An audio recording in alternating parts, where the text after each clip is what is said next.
Graça e paz, queridos. Hoje, nesse vídeo, nós vamos fazer a exposição do capítulo 5 de Atos.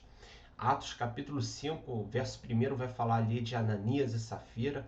Meu nome é Vinícius Tropiano e a gente vai compartilhar a palavra de Deus. Pegue sua Bíblia, seu papel, sua caneta, tome nota. Eu creio que você vai crescer muito no vídeo de hoje. Como eu falei, o capítulo 5 começa ali falando de Ananias e Safira. Eu queria te convidar a ler comigo o capítulo 5. Eu estou com a minha Bíblia aqui no celular e se você puder pegar a sua, vai ser de grande importância. Amém? Atos 5, verso 1. Diz assim: Havia, porém, um homem chamado Ananias, que com sua esposa Safira vendeu uma propriedade. Levou parte do dinheiro aos apóstolos, mas com a aprovação da esposa, afirmou que aquele era o valor total e ficou com o resto. Então Pedro disse: Ananias, por que você deixou Satanás encher seu coração? Você mentiu para o Espírito Santo quando guardou parte do dinheiro para si. A propriedade era sua para vender ou não, como quisesse. E depois de vendê-la, o dinheiro também era seu para entregar ou não. Como você pode fazer uma coisa dessas? Você não mentiu para nós, mas para Deus. Verso 5. Assim que Ananias ouviu essas palavras, caiu no chão e morreu. Um grande temor se apoderou de todos que souberam o que havia acontecido. Então alguns jovens se levantaram, envolveram o corpo num lençol e o levaram para fora e depois o sepultaram. Verso 7. Cerca de 3 horas depois, sua esposa entrou sem saber o que havia acontecido. Pedro lhe perguntou: foi esse valor que você e seu marido receberam pelo terreno? Ela respondeu: sim, foi esse o valor. Então Pedro disse: como vocês puderam conspirar para pôr à prova o Espírito do Senhor? Veja, os jovens que sepultaram seu marido estão logo ali perto da porta e também levarão você. Uma palavra dura, né? No mesmo instante ela caiu no chão e morreu. Quando os jovens entraram e viram que ela estava morta, levaram seu corpo para fora e a sepultaram ao lado do marido. Um grande temor se apoderou de toda a igreja e de todos que souberam do acontecimento. Bom, esse texto eu creio que você já deve ter ouvido. E se Deus é amor, por que aconteceu isso? Deus não poderia ter exercido misericórdia para Ananias e Safira? Os desígnios de Deus nós não sabemos.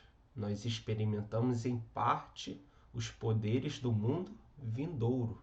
Isso está lá em Hebreus 6. Nós experimentamos parte dos poderes do mundo vindouro. Então, conhecer o desígnio de Deus não é algo que está assim revelado tão claramente. Nós temos a revelação especial de Deus, que é o trato dele com o ser humano, e isso foi registrado no período da graça. Isso foi registrado. E como conciliar a graça com esse juízo? É desafiador, não é? Você que tem ouvido a respeito da graça de Cristo, que não é por seu mérito, e tá tudo bem, isso é mesmo, tá certo, não é o seu mérito que Deus leva em conta. Mas por que eles morreram? Deus não poderia ter exercido misericórdia?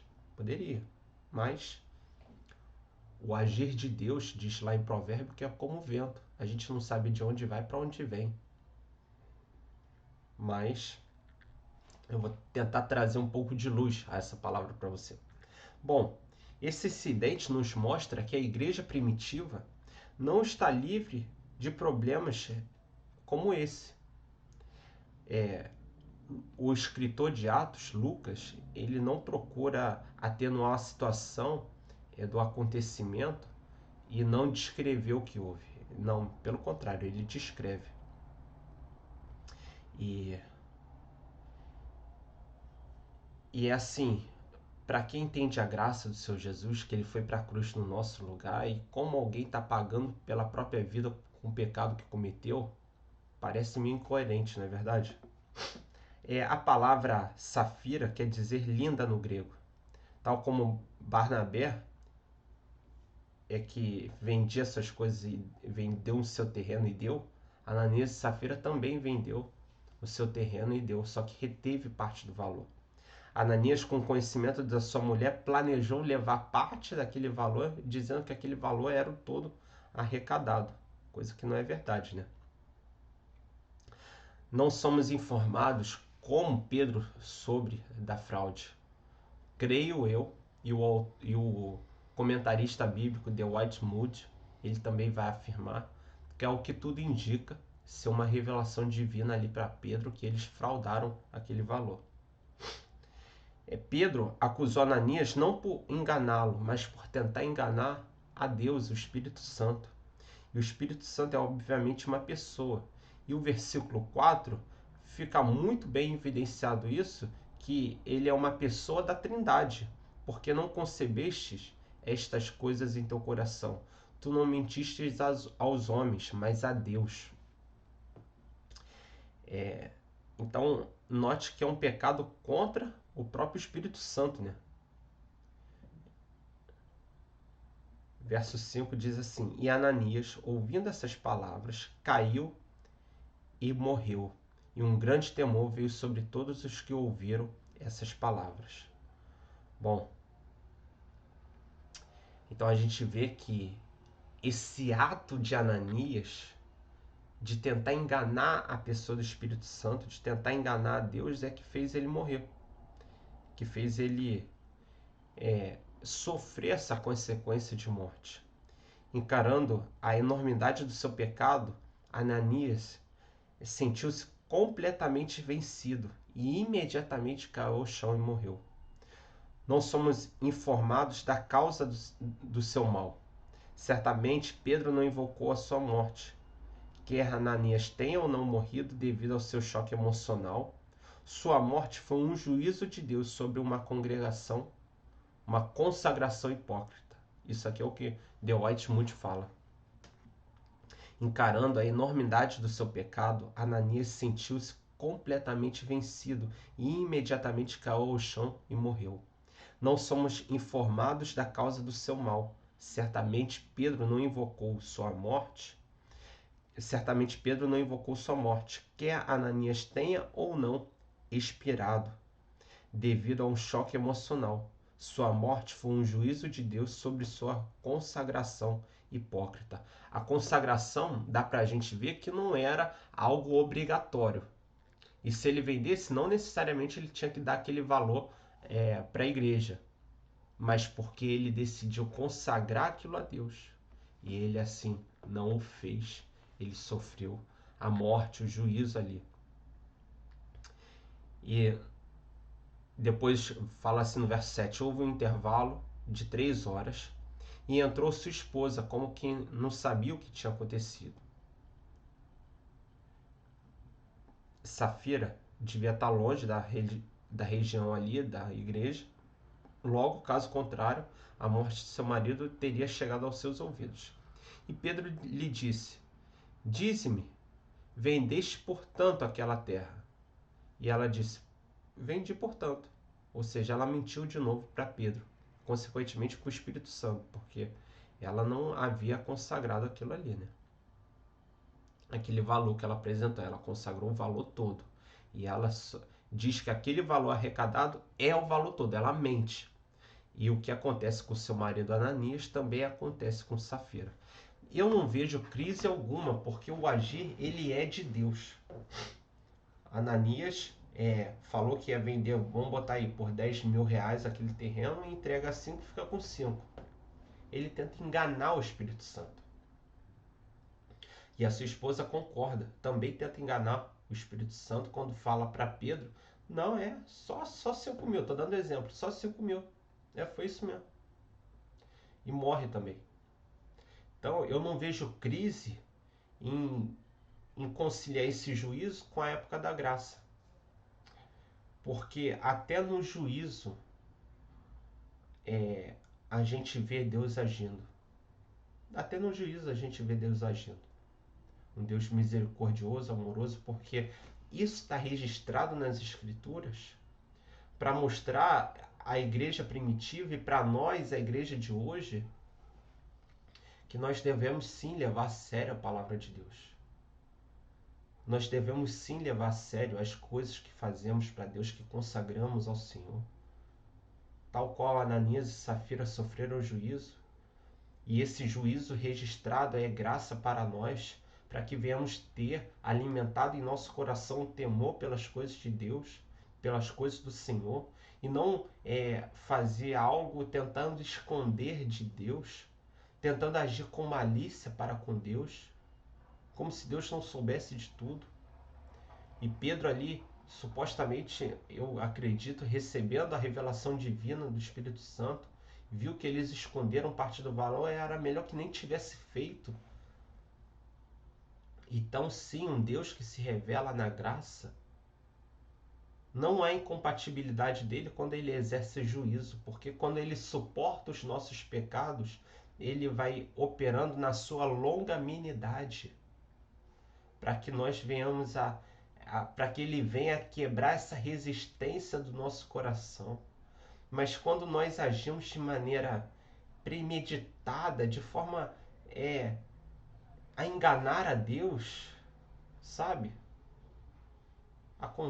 Aconteceu com Ananias e Safira. E se você se pergunta por que não acontece hoje, será que não acontece? Ou nós não temos tanto conhecimento como o que está aqui registrado em Atos 5?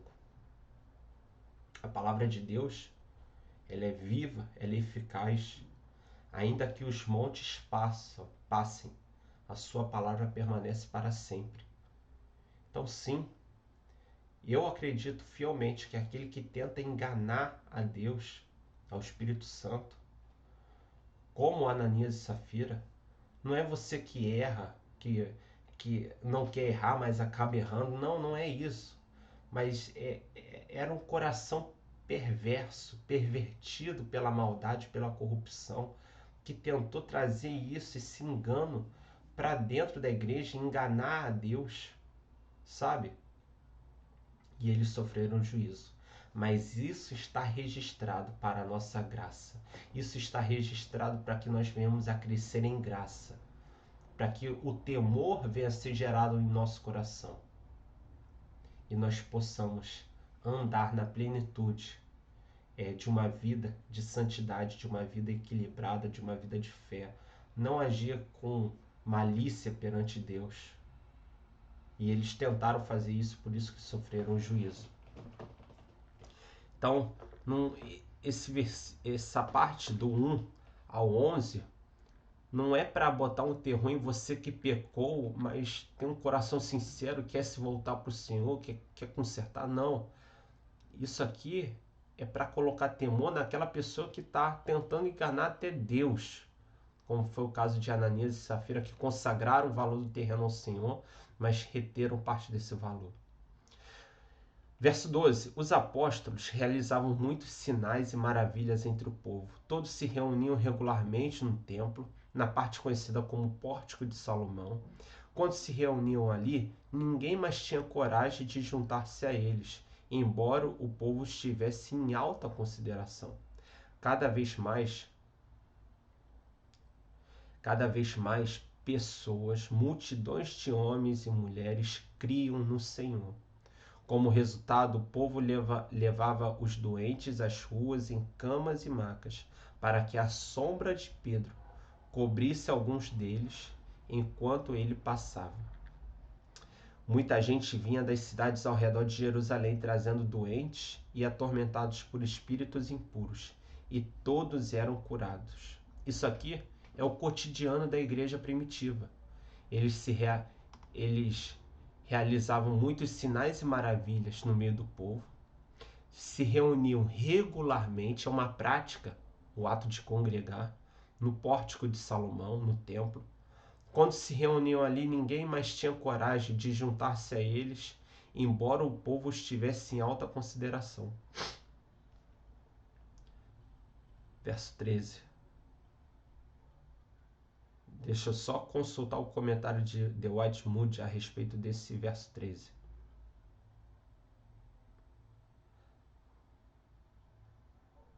A morte de Ananias e Safira teve uma tal influência purificadora que ninguém se atrevia a entrar para a nova comunidade com razões meramente humanas. Entretanto, a igreja era muito respeitada pelo povo. Só aqueles que experimentavam uma genuína obra salvadora de Deus atreviam-se a entrar para a igreja, mas havia muitos desses crentes. Então, quando a gente vê lá no verso 13, quando se reuniam ali no pórtico de Salomão, ninguém mais tinha coragem de se juntar a eles, embora o povo estivesse em alta consideração. Por quê? Porque havia acontecido o juízo de Ananias e Safira, que tinham tentado enganar o Espírito Santo. Então isso trouxe um grande temor. Então, como The White Mood fala, a morte de Ananias e Safira teve uma tal influência purificadora que ninguém se atrevia a entrar para a nova comunidade com razões meramente humanas. Entretanto, a igreja era muito respeitada. Só aqueles que experimentavam uma genuína obra salvadora de Deus atreviam-se a entrar para a igreja. Mas havia muitos desses crentes. Glória a Deus. Então, como resultado, o povo levava os doentes às ruas em camas e macas para que a sombra de Pedro cobrisse alguns deles, enquanto Pedro passava.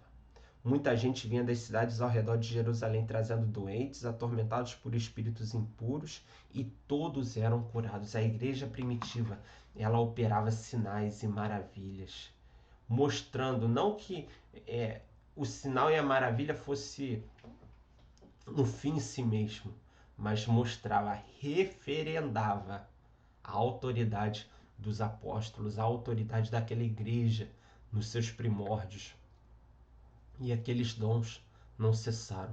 Eles continuam no dia de hoje. Eles continuam disponíveis para mim e para você. Se assim como a sombra de Pedro passava e curava e libertava as pessoas, esse mesmo poder que atuou em Jesus, que atuou em Pedro, atua dentro de mim e de você. Saibamos nos voltar para a palavra, para uma vida de oração, uma vida de santidade e, consequentemente, deixar de viver o nosso individualismo para viver em prol daquilo que Deus nos chamou. Note que Pedro não fazia isso como um fim para ele próprio, para ele se achar um semideus ou algo do tipo, mas para ter coragem de testemunhar a Cristo. E porque ele queria testemunhar a Cristo, levar a sua palavra, Deus operava por meio da sua vida com sinais, prodígios e maravilhas. E isso também está disponível para mim e para você. Mas saiamos do nosso mundinho, da nossa atmosfera, do nosso eu, e passamos a viver o propósito para o qual Deus nos chamou. Amém? Deixa eu só consultar para trazer mais clareza a você o comentário de White Mood, verso 16.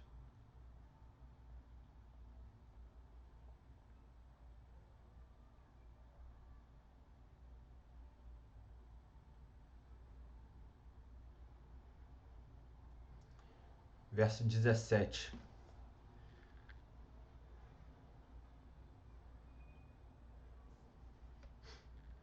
Diz assim: os apóstolos enfrentam oposição. Tomados de inveja, o sumo sacerdote, de novo, e seus oficiais, que eram saduceus, prenderam os apóstolos e os colocaram numa prisão pública. Um anjo do Senhor, porém, veio durante a noite, abriu as portas do cárcere e os levou para fora. Vão ao templo e transmitam ao povo esta mensagem de vida, disse ele. Desse modo, ao amanhecer, os apóstolos entraram no templo, conforme haviam sido instruídos, e sem demora começaram a ensinar. Mais tarde, o sumo sacerdote e seus oficiais chegaram, reuniram o conselho, isto é, toda a assembleia dos líderes de Israel, e mandaram buscar os apóstolos na prisão. Mas quando os guardas do templo chegaram à prisão, os homens não estavam lá. Então voltaram e contaram. A prisão estava bem trancada, com os guardas vigiando do lado de fora, mas quando abrimos a porta, não havia ninguém. Ao ouvir isso, o capitão da guarda do templo e os principais sacerdotes ficaram perplexos e se perguntavam o que aconteceria em seguida. Então alguém chegou com a seguinte notícia: os homens que os senhores puseram na cadeia estão no templo ensinando o povo. O capitão e seus guardas foram prender os apóstolos, mas sem violência, pois temiam que o povo os apedrejasse.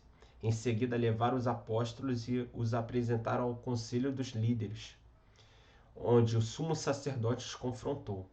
Nós lhes ordenamos firmemente que nunca mais ensinassem em nome de Jesus, desse homem. E mesmo assim vocês encheram Jerusalém com esse seu ensino e querem nos responsabilizar pela morte dele.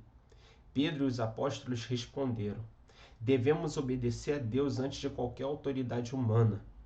O Deus de nossos antepassados ressuscitou Jesus dos mortos, depois que os senhores o mataram e penduraram numa cruz. Deus o colocou no lugar de honra à sua direita, como príncipe e salvador, para que o povo de Israel se arrependesse de seus pecados e fosse perdoado. Verso 32.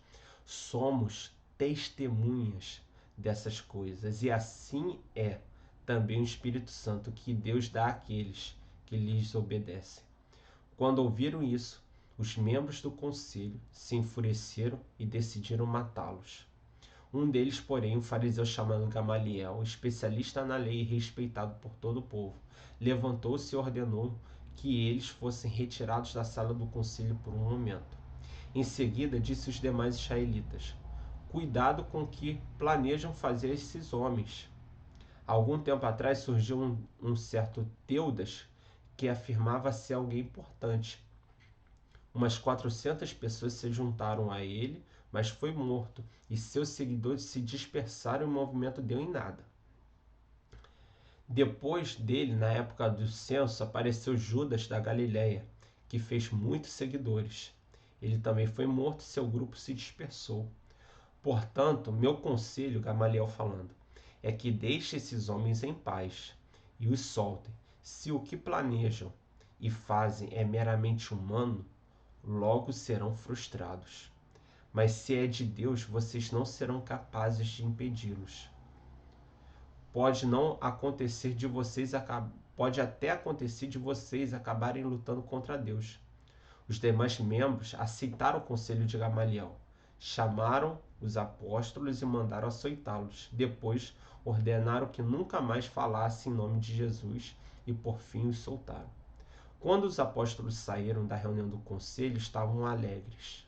Olha aqui, eles acabaram de ter sido açoitados, estavam alegres, porque Deus os havia considerados dignos de sofrer humilhação pelo nome de Jesus.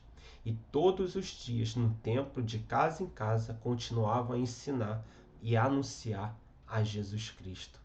Então, os apóstolos eles realizam milagres, prodígios, maravilhas, se reuniam diariamente no templo, no pórtico de Salomão. E o que acontece? Eles começam a enfrentar oposição. Os líderes judeus prendem os apóstolos. Um anjo à noite os solta, eles vão para o templo de manhã cedo ensinar. Olha a ação do Espírito Santo nessa igreja. Nada pode parar o propósito de Deus. Até se prenderem os apóstolos, Deus manda um anjo para soltá-los. E os levou para fora, e eles foram para o templo. Depois o sumo sacerdote manda chamar eles. E Gamaliel se levanta, um mestre da lei, e fala: olha, já surgiram movimentos como esse e os caras morreram e não deu mais em nada. Mas se esse movimento não for de Deus, vai acabar, vai se dissipar. Mas se for, vocês estão lutando contra Deus. E eles são açoitados. E eles são libertos. Mas voltam para casa rindo, adorando a Deus, louvando a Deus, porque foram dignos de sofrer por Cristo. Olha que mentalidade. Eles acabaram de ser açoitados, mas voltaram para casa felizes, porque acabaram de sofrer por Cristo. Bem-aventurados quando vos amaldiçoarem, vos maldisserem, vos injuriarem por causa do meu nome. Jesus falou isso no Monte das Oliveiras, no Monte das Bem-aventuranças. E isso aqui está acontecendo agora real com os apóstolos. E eles voltam felizes, porque foram dignos de sofrer por Jesus. E muitas das vezes nós, no nosso dia a dia, na nossa vida, temos vergonha um sentimento interno de pena, de vergonha, de humilhação, de falar a respeito de Deus para esse mundo caído. Mas eles se sentiram felizes porque foram açoitados por causa de Cristo. Eles pregavam a Jesus ressuscitado, e isso era uma audácia para os fariseus. Mas o Espírito Santo os dava intrepidez, ousadia, coragem. E apesar da perseguição, a igreja operava sinais, maravilhas, prodígios. A sombra de Pedro curava os doentes, libertava os endemoniados.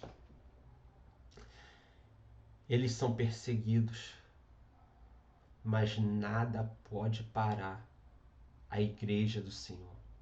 Nada pode parar o propósito que Deus colocou e plantou no seu coração.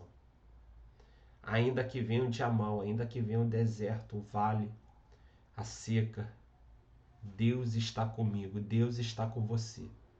Apesar da situação difícil, apesar da chicotada, nós temos o Espírito Santo da promessa. E temos algo maior dentro de nós que nos impulsiona. É o fato de sermos testemunhas de Cristo, anunciarmos a sua ressurreição, a reconciliação. Eu e você fomos chamados.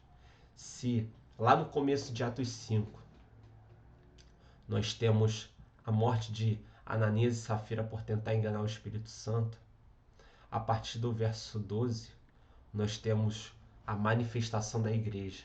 Ela se reunia no templo, no pórtico de Salomão, e as pessoas eram curadas, a igreja crescia. A igreja foi purificada por aquele sentimento de temor por causa da morte de Ananias e Safira, que tentaram enganar a Deus. Depois eles são perseguidos, os apóstolos, e eles voltam felizes, porque foram achados dignos de sofrer por causa de Cristo. Hoje, de repente, não é nem essa perseguição que nós vemos aqui na Bíblia se passando aqui na nossa nação, no Brasil, mas em outras nações pessoas têm morrido, sendo mártires da era atual por causa de Cristo. E eles vão e anunciam a palavra da reconciliação, a palavra do Evangelho, ao Cristo ressuscitado, que ele não é só um profeta, que ele não é só um apóstolo, um mestre da ética, da moral, mas ele é o Filho de Deus vivo. Ele morreu e ressuscitou, ele está sentado à destra de Deus Pai, e ele enviou seu Espírito para nos conduzir aqui nessa vida. Portanto, queridos, decida viver esse propósito. Decida anunciar a Cristo, quer seja bom, quer seja mal, quer seja oportuno, quer não seja. Deus nos chamou para sermos testemunhas oculares. Olha que honra. O próprio Criador do universo, o Deus Criador de Gênesis 1, que disse haja luz e houve luz, ele coloca o Espírito Santo dele dentro de mim e de você.